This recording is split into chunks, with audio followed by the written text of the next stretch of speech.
In terms of what the other side is alleging, they're also kind of raising questions about whether the dabur and the Burman entity is fit and proper. Yeah. How would you respond to that?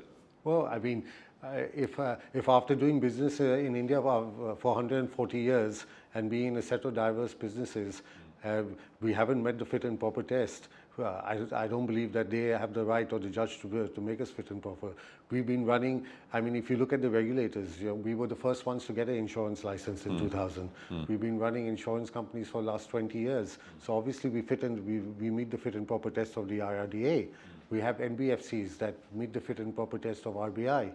And SEBI itself will, in the next few weeks, decide on whether we're fit and proper.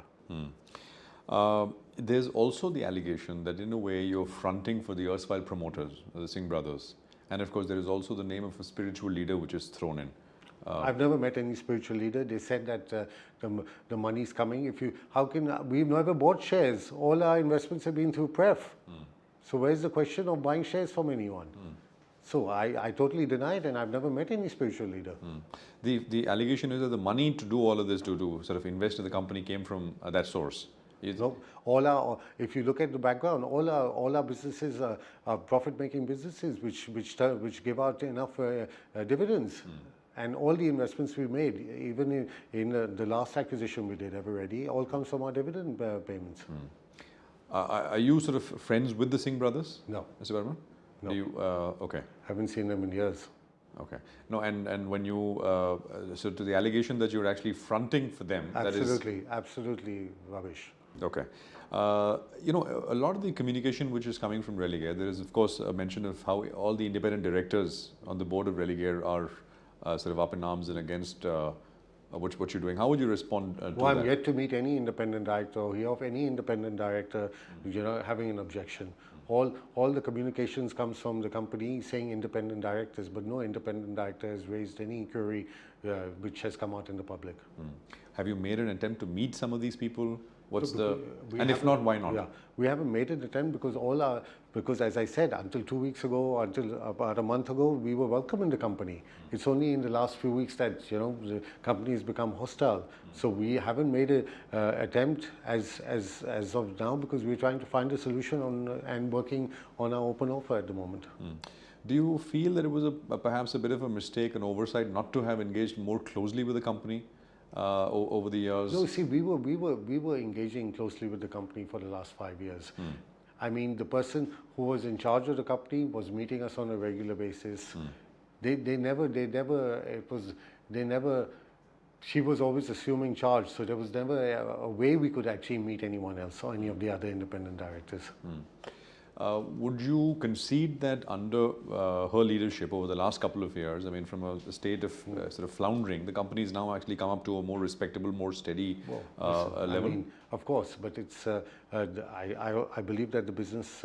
I wouldn't say the business, but the company has come out of its the troubles to a certain extent. But that doesn't only take one person. I mean, the full management, the management of the subsidiary companies, the shareholders who have put in money on a regular basis. It all works in tandem for any company to come out of its problems. But you would agree that under her leadership, the business, of course, has, and that's the reason why you've stuck around as shareholders, right? I mean, of course, the actual company to come out of its problems, of the elsewhere promoter problems, yeah, it's commendable. And but you were only in touch with Dr. Saluja, not anyone else at the company. I mean, but do you think that you should have been? Maybe sort of get to know the directors. Above 10%, you could have asked for a board seat, insisted on it perhaps much earlier. No.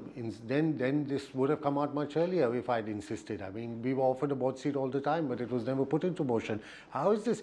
How is a company like this, which is 100%, no promoter, 100% public, not even have one shareholder representative as a director? All the 5 directors, all nominees by the chairperson. So where's the question of it having good corporate governance? Although to be fair, there are only I think 2 institutional investors, and then there is I mean, you as a large investor, right? So no institutional investors. I'm not sure what their status is in terms of whether they've been asked, they've been denied, or whatever. They were promised but never voted on. Absolutely similar. You can, but you can. But have you spoken to the other two? No, we believe, not only the other two, we believe all the shareholders are supporting us. But have you spoken to the two large institutional shareholders? Yeah, regular. There's always a regular dialogue. After this entire thing? There is a regular dialogue. And what are they telling you? No, we believe that we have their full support. So if this were to go to some sort of a vote at some point, you think that you will come out? Well, I hope it doesn't go to that stage, but I believe that even if it does go to that stage, then. Mr. Burman, let's just talk about that open offer price. How significant do you think that is in this entire scheme of things, or you think it's gone beyond that? It's not about the price anymore. I mean, if tomorrow you were to raise the price, do you think things can be brought back on track?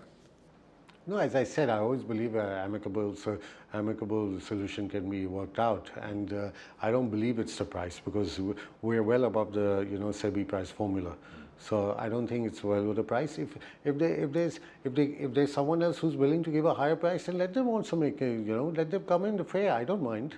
It's not something which we believe we've offered a fair price for the business, and let the shareholders decide. Are you willing to go up? Well, at this point of time, no, I'm not. What would make you? I mean, no, at this point of time, no, because I believe it's a fair price, and I believe when the open offer does happen, then we will be successful. If this were to stretch on beyond a point, and you just said that, well, you will kind of furnish information and you expect this to be resolved, but if this is not, and it kind of goes on, lingers on, would you be willing to get out of the company? I mean, sell your shares and get out, or is that? As I said, if the company says that we're not fit and proper, and they find someone else who offers more money, yeah, maybe, why not? But, okay, fair enough. What about the care business, the healthcare business, which is what most investors are excited about? We actually at CNBC-TV18 reported a story, and maybe you can confirm it, that the first steps in terms of reaching out to merchant bankers, asking them to make a pitch, etc., for the IPO, that's started. This is just last week. I was surprised, but what we reported is happening. I just wanted your sense. It requires shareholder approval. Okay. So, I mean, I'm not saying shareholder approval won't, may or may not come, but it requires it. That's all I'm saying. Okay, fair enough. But given everything else which is happening, you think it's likely that we will see the care IPO sort of coming through, the stables religare? Well, unless the open offer first isn't sorted out, I doubt it will come. You said amicable solution. You mentioned the word. What is the shape and form of amicable solution to your mind? No, I mean, listen, when an open offer comes, it's inevitable. The shareholders have to decide. The shareholders themselves will decide on whether 235, my price is a fair price or not. If it's a fair price, and they tender their shares in, automatically we will reach a level where we will be in control. Mr. Burman, though, to be fair, I must say that I spoke to one of the large shareholders, institutional shareholders. When the open offer price came through, it was 230. The price was 235. The current market price was 270. Yeah. The feedback that I had gotten back then, of course, now the price is much lower, is that they would not have tendered. Okay, that's fine. That's fine. As I said, I mean, you say put it to a vote, and then that's fine. As far as I'm concerned, if the price is too low and shareholders don't want to tender at that price, they're not welcome to. They probably believe that once the Burman family takes control, the share price will go much higher. Right. For that, you have to the open offer has to succeed for you to take control. That's the point. So that's what I'm saying. We're already at 22%. I don't foresee. Once the CCI approval comes in, and we're okay to buy more shares. So I don't foresee a problem. Where do you want to go up to? I mean, eventually, what did you have in your mind when you kind of? Well, listen, we made an open offer for a full 26% more. So as far as I'm concerned, the more we get, the better. But I don't foresee any control issue.